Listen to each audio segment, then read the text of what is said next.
Since 1917, there's been a concerted effort to eliminate this animal, and it has thrived. The University of Colorado, when they heard about this, contacted the nation's leading expert on animal behavior, Dr. Mark Bekoff.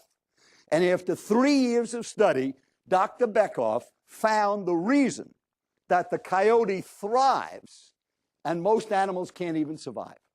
And he came up with 3 words that form the basis of what we're going to do at the seminar for you today. And those 3 words are adaptability, adaptability to change, teamwork, the ability to harness the resources of others, and courage. Awesome courage to do whatever it's going to take, go under, over, around, or through obstacles to achieve your objectives. So look at your agenda sheet. We've got to get outside the box of limiting our thinking of what we can do and get coyote power to think creatively and innovatively.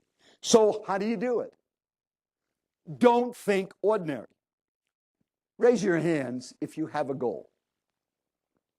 Well, it's just about everybody, hands down. How many have the goal written down? Raise your hand. That's about half of you.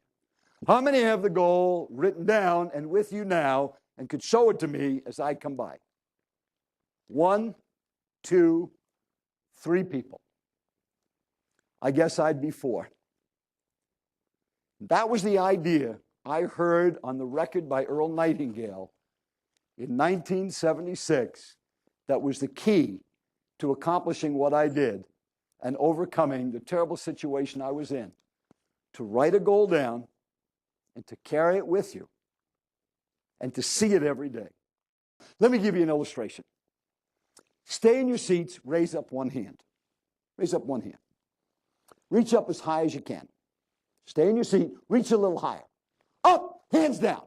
Did you feel what you just did? I said, raise your hand up, reach as high as you can. Then I said, reach a little higher. And you went up that extra ½ inch, ¼ inch, ¾ of an inch. That's where your goal should be. We talked about the coyote and the Native Americans. Native American chief up on the reservation, college educated, takes over the chieftain of the tribe, doesn't know the old ways of his ancestors, knows the modern ways. The tribe asks him, what's it going to be like this winter? Being somewhat on the conservative side, he says to the tribe, I think it's going to be a cold winter, better gather some firewood. But being a well-educated man, he decides he better check. So a couple of days later, he calls up the National Weather Bureau, gets a meteorologist and says, can you give me the long-range forecast for the Indian reservation? And the guy says, yes, I think it's going to be a pretty cold winter. So he goes back to the tribe and he says, listen, I think we really better collect some firewood because it could be a little colder than I thought. So the Indians get busy, start collecting firewood. A week later, he goes back on the cell phone because he's a modern-day chief, calls the meteorologist again. He says, you got any more updates on that weather forecast for the winter? He said, yeah, I think it's going to be a very cold winter. Oh, he goes back to the tribe. He says, hey, we better collect some firewood. This could be a really cold winter. Week later, he calls the same meteorologist. Any updates? He said, yes, I'm so glad you called back. This could be the coldest winter in recorded history. He goes back to his tribe and he says, we better collect firewood as never before. 2 days later, he calls back and he says to the meteorologist, any update? He said, yeah, this could be a tragedy. And the chief says, how do you know this information? He said, well, all I can tell you is the Indians are collecting firewood like crazy. So you got to know the source of your information. Now, I told you I was going to tell you the 400-year legend that the Navajos have passed down from generation to generation. And it's this.